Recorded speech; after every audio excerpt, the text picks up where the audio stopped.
Amis du cosmos, bonjour. Vous connaissez tous la saga Star Wars, et même si certains d'entre vous n'ont sans doute jamais regardé les films, vous avez au moins dû en entendre parler. De par sa diégèse intense et ses nombreuses inspirations, la Guerre des Étoiles est devenue culte. Certains se sont même amusés à reproduire des éléments phares, comme les sabres laser. Si un véritable sabre laser nécessite une technologie que nous n'avons pas à portée de main, des ingénieurs ont déjà réussi à s'en rapprocher. Il faut dire, un gadget expérimental de ce type, aussi dangereux soit-il à manipuler, ça fait rêver.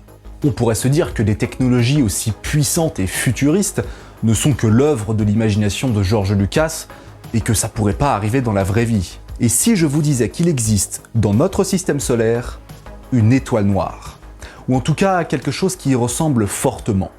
Aujourd'hui, je vous propose de découvrir ça ensemble.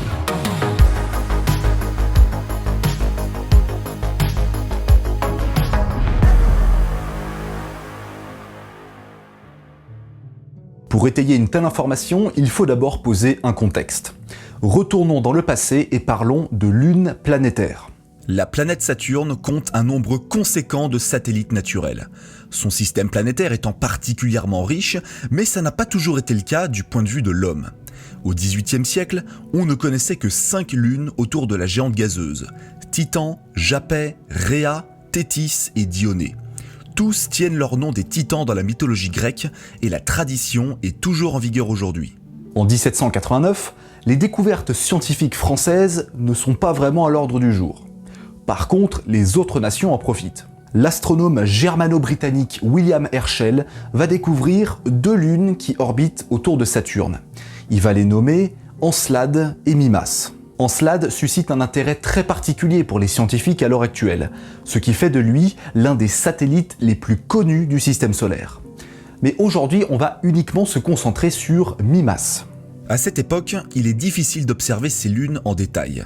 On savait qu'elles orbitaient autour de Saturne, mais leur composition chimique et les détails de leur surface n'étaient pas encore connus.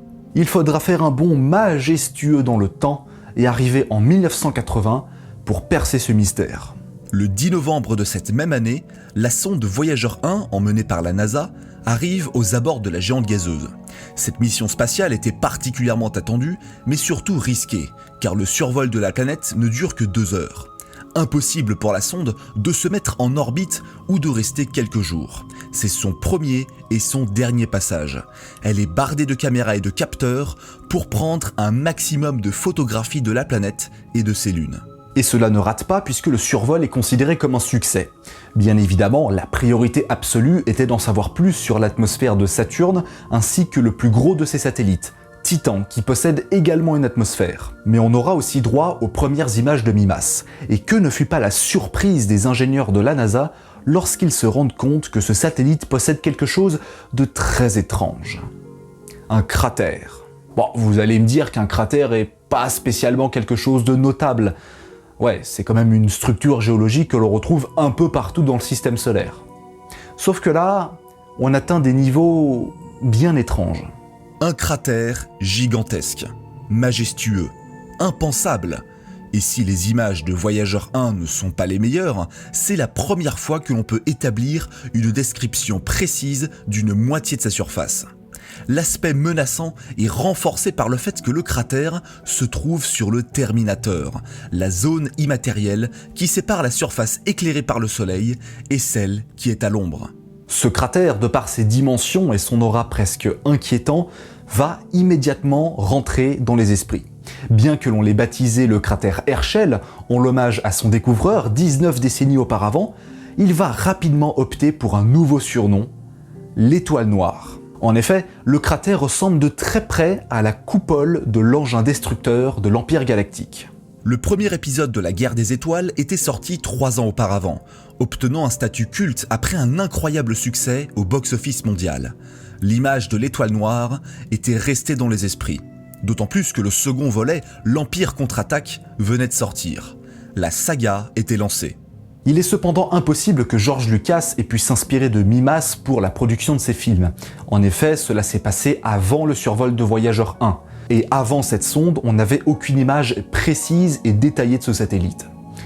À moins que George Lucas n'ait allé sur Saturne bien avant tout le monde, avec son Faucon Millenium qu'il entrepose secrètement dans la zone 51, mais bon, laissons de côté ces petites digressions complotistes, voulez-vous, et reparlons du cratère.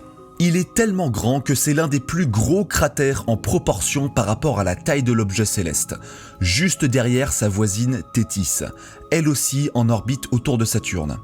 À titre de comparaison, un cratère similaire sur Terre ferait plus de 4000 km de diamètre. C'est suffisamment gros pour avoir Genève d'une extrémité et Istanbul de l'autre. Le cratère est immense. Il mesure 140 km de large, soit un bon tiers du diamètre de la Lune. L'extrémité est composée d'une muraille qui en fait le tour, de 440 km de long et 5 km de hauteur. Et comme c'est un cratère, les zones les plus profondes sont à 12 000 mètres en dessous du niveau moyen. Si Voyageur 1 a commencé le travail, il a été continué par la sonde Cassini. Au cours de sa mission, elle s'attardera plusieurs fois sur la petite Lune, qui ne fait que 400 petits kilomètres de diamètre. C'est elle qui prendra les meilleurs clichés du satellite, ainsi que de son cratère. La question que tout le monde s'est posée après la publication de ces images étranges dans la presse, c'est comment est-ce qu'un cratère aussi gros ait pu se former sans pour autant détruire la Lune ? Parce que oui, une telle structure ne peut avoir pour cause qu'un événement cataclysmique. En effet, le cratère Herschel possède de nombreuses caractéristiques d'un impact avec un autre corps céleste. Ce que l'on sait, c'est que Mimas a dû être sacrément secoué. En témoigne la géologie de sa surface. À l'antipode, c'est-à-dire l'autre bout de la Lune par rapport au cratère, des fissures et des fractures de la croûte se sont formées en raison de l'impact. Un choc légèrement plus violent aurait pu complètement déformer la Lune jusqu'à ce que les différents morceaux ne soient plus capables de se rassembler. C'est aussi pour cette raison que la surface de Mimas n'est jamais plane. On retrouve constamment des cratères par-ci par-là ou des sommets montagneux, si immenses d'ailleurs que ces derniers sont aisément visibles depuis l'espace. À titre de comparaison, les sommets montagneux sur Terre ne sont pas bien grands par rapport à la taille de notre planète, même dans l'Himalaya ou la cordillère des Andes. N'oubliez pas que la rotondité d'un corps est définie par l'équilibre hydrostatique, ce qui permet à un corps de s'affaisser sur lui-même et de prendre la forme d'une boule. Mimas est à la limite de cet équilibre. Elle est suffisamment grande de justesse pour ne pas ressembler à une patate, mais pas assez pour faire tomber ses points culminants, ce qui fait d'elle l'un des corps les moins lisses du système solaire. Mais le mystère ne s'arrête pas là. Il a toujours un coup d'avance. En 2010, la sonde Cassini analyse les variations de température de la surface de Mimas. La NASA publie un rapport et annonce que les attentes concernant la température de surface ne sont pas les bonnes. Une énorme couche de chaleur, aussi grand qu'un hémisphère entier, entoure une zone plus froide dans laquelle se trouve le cratère. Alors que l'on ne se méprenne pas. Une couche de chaleur, entre guillemets, c'est moins 180 degrés Celsius. Mais ça reste quand même 10 degrés de plus que la zone la plus froide. On l'a appelé le Pac-Man parce que vu depuis la sonde Cassini, ça ressemble littéralement au petit Pac-Man. Et oui, dans cet épisode, on enchaîne les références pop culture des années 80. Pour expliquer ce mystère, plusieurs théories ont été émises. Si certains supposent que ces températures sont liées à la glace d'eau et à leur manière de refléter la surface du Soleil, d'autres pensent qu'il s'agit là d'une conséquence directe de l'impact qu'a eu Mimas qui a provoqué son cratère. Notons que ce cataclysme s'est produit il y a plus de 4 milliards d'années, dans ce qu'on appelle le moment du bombardement tardif. Une telle immersie dans la rémanence serait incroyable si ça s'avère être vrai. Ce qui est sûr, c'est que toutes ces caractéristiques font de Mimas l'un des corps célestes les plus étranges du système solaire. Cependant, bien que des missions d'exploration des lunes de Saturne soient prévues, elles n'arriveront pas avant des dizaines d'années.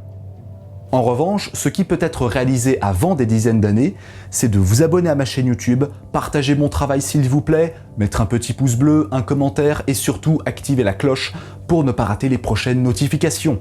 Quant à moi, je vous donne rendez-vous très bientôt pour de nouvelles aventures cosmiques et d'ici là, restez curieux et prenez soin de vous. À la prochaine.